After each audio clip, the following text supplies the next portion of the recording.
भारत गौरव आचार्य श्री पुलक सागर जी गुरुदेव के प्रवचन और धार्मिक कार्यक्रम देखने एवं सुनने के लिए जिन शरणम मीडिया चैनल को अभी सब्सक्राइब करें और बेल आइकॉन पर क्लिक जरूर करें।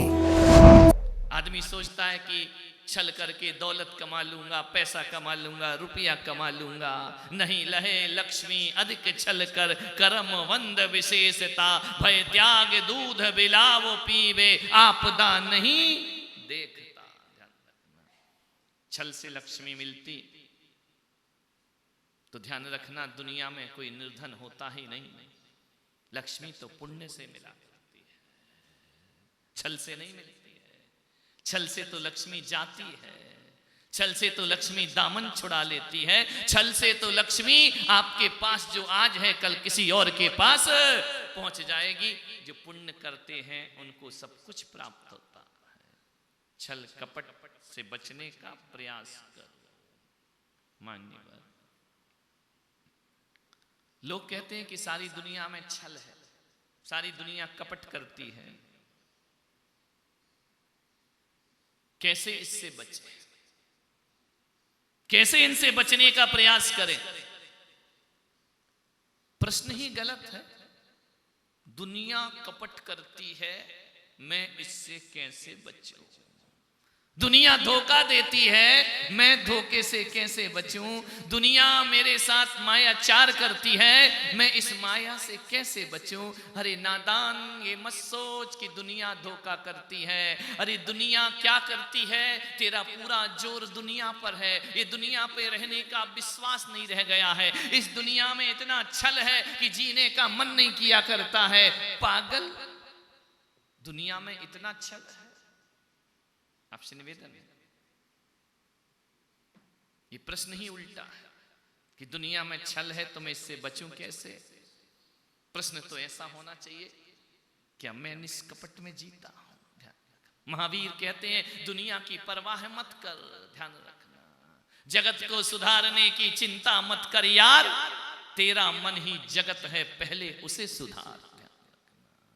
दुनिया की कपट मिटाना चाहते हो, क्या अपने आप से पूछ सकते हो? प्रश्न तो ये होना चाहिए, क्या मैं निष्कपट हूं? ध्यान रखना। मालूम है, छल का खेल खेल रहे हैं अपन। हम सब रात दिन कपट का खेल खेलते हैं। फर्क इतना पड़ता है कि कपट का खेल जब दो लोग खेलते हैं अपने जीवन में, एक एक्स है एक वाई है, दोनों यदि कपट का खेल खेल रहे हैं तो ध्यान रखना, शिकायत कौन करेगा? जो उस छल के खेल में हार जाता है वह शिकायत करता है, और जो खल के खेल में जीत जाता है वह नहीं कहता कि छल हो रहा है, कपट हो रहा है। जो हारता है वो कहता है मेरे साथ छल हुआ, जो हारता है वो कहता है मेरे साथ धोखा हुआ, जो हारता है वो कहता है मेरे साथ चीटिंग हुई है, जो हारता है वो कहता है मेरे साथ मायाचारी की गई है। जीतने वाला बोलेगा क्या? जो छल के खेल में जीत गया वो इसकी परवाह नहीं करता है। मान्यवर, बात छोटी है, बात बहुत गहरी है। ध्यान रखना, तुम हार गए तो शिकायत करते हो मेरे साथ धोखा दिया गया, मेरे साथ छल किया गया। एक बात याद रखना, जब तुम दो लोग छल का खेल खेल रहे थे तो एक बात बताइए आप, मैं आपसे पूछना चाहता हूं, जो इसमें कोई बड़ी बहादुरी नहीं है कि जो छल में जीत गया। अरे जिसका दाव भारी पड़ गया वो जीत गया, और जिसका दाव भारी नहीं पड़ा वो हार गया। हारने वाला कहेगा मेरे साथ छल हो रहा है। मालूम है, लोग तुमसे छल करें या नहीं करें, तुम छल करते हो या नहीं, उत्तम आर्जव धर्म आज इस बात की शिक्षा देगा आपको। छल तो सभी करते हैं, कपट तो सभी करते हैं, मायाचारी तो सभी करते हैं। आपसे यही कहूंगा, किसी के छल करने से अपना कुछ बिगाड़ नहीं होगा, लेकिन जब हम छल करते हैं तो हमारा बिगाड़ जरूर हो जाया करता है। किसी के मुंह पे कालिख पोतने से पहले अपने हाथों को काला करना पड़ता है, ध्यान रखना। और दूसरों के लिए गड्ढा खोदोगे तो तुम्हारे लिए गड्ढा तुम्हें अपने आप से खोदना पड़ेगा, ध्यान रखना। आग लेकर हाथ में पगले जलाता है किसे, आग लेकर हाथ में पगले जलाता है किसे। और जब ये बस्ती ना रहेगी तू कहां रह जाएगा, जब ये बस्ती ना रहेगी तू कहां रह। आग लेकर बस्तियां जलाओगे तो तुम्हारा घर बस पाएगा क्या, तुम्हारा घर बच पाएगा क्या।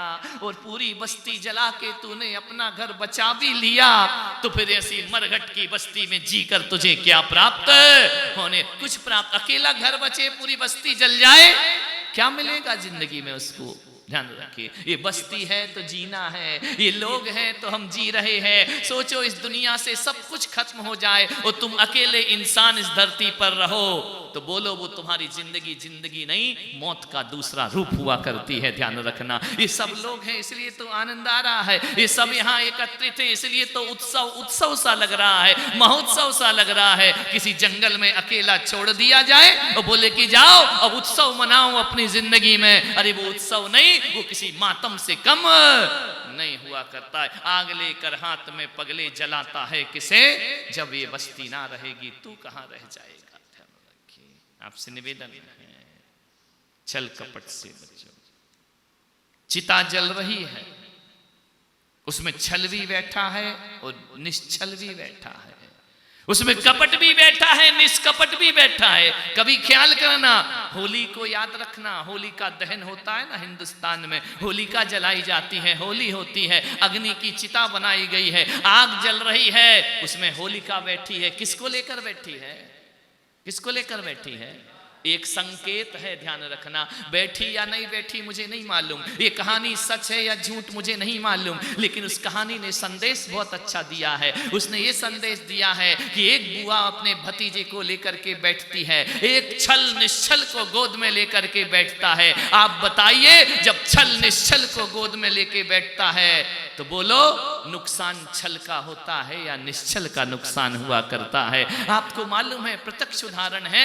इन घटनाओं से, इन कहानियों से कुछ शिक्षा लीजिए। निष्कपट भाव से बैठा प्रहलाद, उसे आग नहीं जला पाती है, और छल भाव से बैठी होलिका धू धू करके जल जाती। छल से किसका नुकसान हुआ, दूसरे का या खुद का? विचार करिए। रावण छल से सीता का हरण करने आता है, साधु का भेष बनाता है। आप बताओ नुकसान सीता का हुआ या रावण का नुकसान हुआ करता है? आप विचार, आप कहते वो आदमी मुझसे छल कर रहा, अरे करने दो ना, उसकी मर्जी है, वो छल करे कपट करे, तू कपट मत कर। क्योंकि सीता के सामने रावण यदि रावण के रूप में आता तो सीता का कभी हरण नहीं होता, लेकिन जब रावण छल से साधु का रूप बनाता है तो सीता भी धोखा खा जाती है। विचार करो, उस धोखे से, उस छल से नुकसान किसका हुआ, रावण का या सीता? अयोध्या बर्बाद हुई या लंका बर्बाद हुई? आपसे पूछना चाहता हूं। लंका हुई ना, एक लखपूत सवा लख नाती, तहां रावण घर दिया ना। ध्यान रखना, रावण के घर में उसकी समाधि पर कोई दिया जलाने वाला नहीं था। और सीता जब राम के साथ अयोध्या लौटती है, सारी अयोध्या दीपावली के दीप जला दिया करती है, उनका स्वागत किया करती है। वो निश्चल भाव में जी रहे थे, वो छल भाव में जी रहा था। पारसनाथ निश्चल थे, निष्कपट थे, कपट में जी रहा था। नुकसान किसका हुआ, पारसनाथ का या कमठ का नुकसान हुआ? ध्यान रखना। रिजल्ट देखो, जैसा करोगे वैसा भरोगे। जो करना है करो। आप कहेंगे कि जो बेईमानी करते हैं, छल कपट करते हैं, वो आज धनवान है, उनके पास बहुत पैसा है, दिखता है, प्रत्यक्ष दिखाई देता है। लेकिन मैं आपसे इतना ही निवेदन करना चाहता हूं कि जो छल कपट से धन दौलत दिख रही है ना, उसे भी देखो। तुम चोरी करोगे तो ऐसा थोड़ी है कि भगवान तुमको शाम को सजा देगा। ऐसा कोई है क्या दुनिया में? किसी आदमी ने धोखा किया तो आप क्या सोचते हैं कि धोखा करने वाला आनंद में नहीं जी सकता है, मौज मस्ती में वो भी जी सकता है। बेईमानी से पैसा कमाएगा, हो सकता है कि ईमानदार के पास उतना बड़ा बंगला ना हो, उतनी बड़ी मोटर ना हो, कार ना हो, भवन ना हो, लेकिन ध्यान रखना, बेईमानी से अर्जित तो वह सब कुछ कर लेता है, छल कपट से अर्जित तो वह सब कुछ कर लेता है। लेकिन आप एक बात जीवन में ध्यान रखना, उसके पास बहुत कुछ है लेकिन छल से प्राप्त हुआ है। मानिए भाई, सोचें,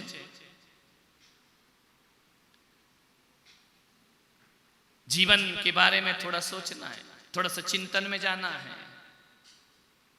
बेईमानी से, छल से वह सब कुछ प्राप्त तो कर सकता है, कोई रोकने वाला है? ऐसा कोई परमात्मा इस धरती पर है? जैनों का दर्शन देखो, और दर्शन तो कहते हैं कि भगवान तुम्हें दंड देगा, भगवान तुम्हें मारेगा, भगवान तुम्हें सजा देगा, भगवान तुम्हें नरक में डालेगा। जैन दर्शन ऐसा नहीं कहता है। जैन दर्शन कहता है तुमको जैसे जीना है जियो, क्या फर्क पड़ता है?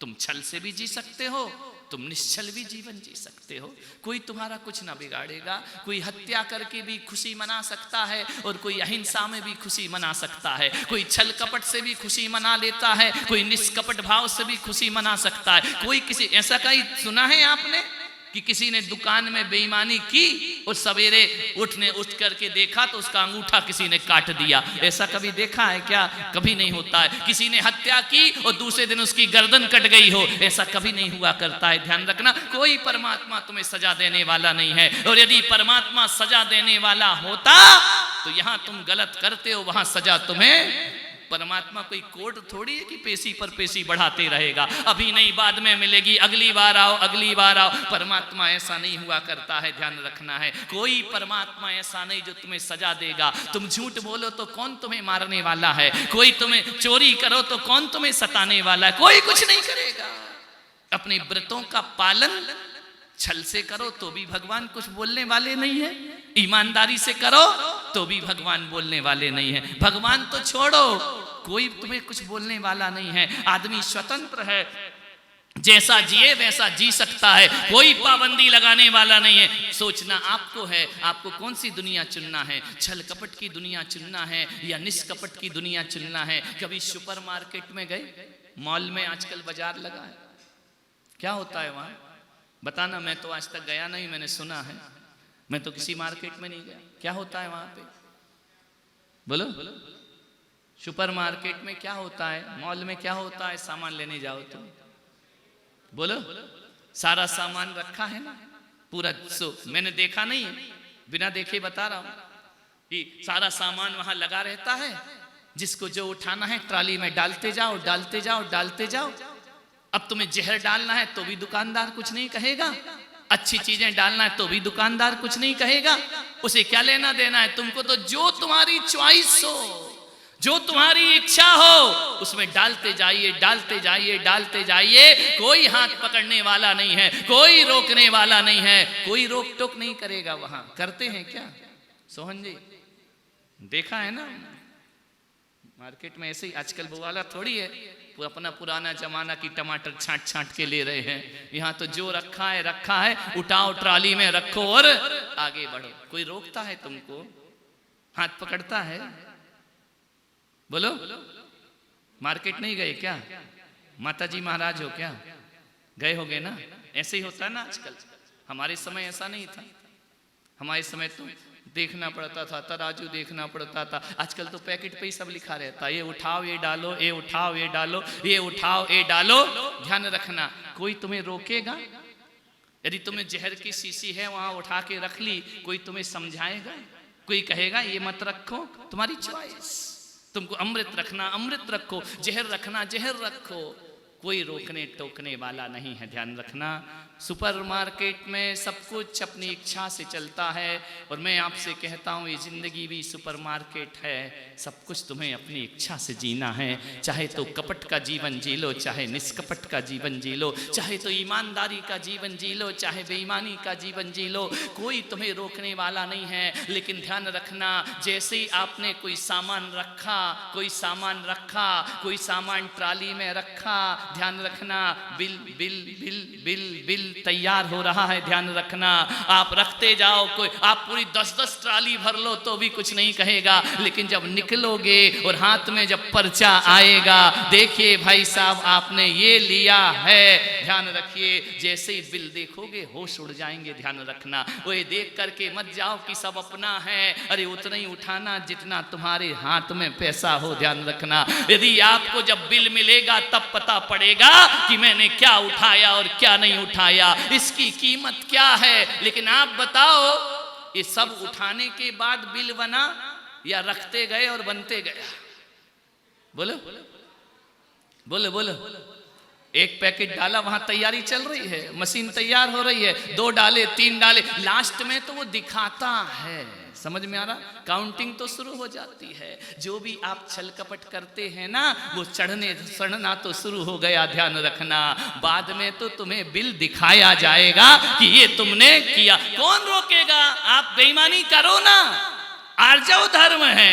आप धोखा करो, आप छल कपट करो, कोई भी तुमको तुरंत सजा देने वाला नहीं है, ध्यान रखना। लेकिन जब बिल कटता है ना, तब पता पड़ता है कि रंजक दगा बहुत दुखदानी, सुख पावे संतोषी प्राण। मान बिल तो हमें ही भुगतना पड़ेगा। आप बेईमानी करो तो दुनिया तुम्हारा क्या कर सकती है? कुछ नहीं कर सकती। एक बंधन का मार्ग है, एक मुक्ति का मार्ग है। ईश्वर यदि तुमसे कहे कि पाप मत करो, और मैं भी तुमसे कहूं कि पाप मत करो, तो कहते समय मैं इतना तो रखूंगा अपने दिमाग में कि 99% तो करेंगे, ध्यान रखना, करेंगे। कितना भी मना करो, 99% पाप करेंगे। 1% उम्मीद रख सकता हूं कि ये पाप नहीं करेंगे। 99% तो आप पाप करेंगे। फिर उसमें ना ईश्वर कुछ करेगा, ना गुरु कुछ करेंगे, ना भगवान कुछ करेगा। ध्यान रखना है। आपसे इतना ही निवेदन है, यदि मुक्ति चाहते हो तो इन चीज़ों को छोड़ दो, और बंधन चाहते हो इन चीज़ों को स्वीकार करते रहो। यह जैन धर्म इतनी बड़ी स्वतंत्रता देता है। वो नहीं कहता कि तुम मेरी शरण में आओ तो मैं पाप से मुक्त कर दूंगा। भगवान नहीं कहते मैं तुम्हें पाप की सजा दूंगा।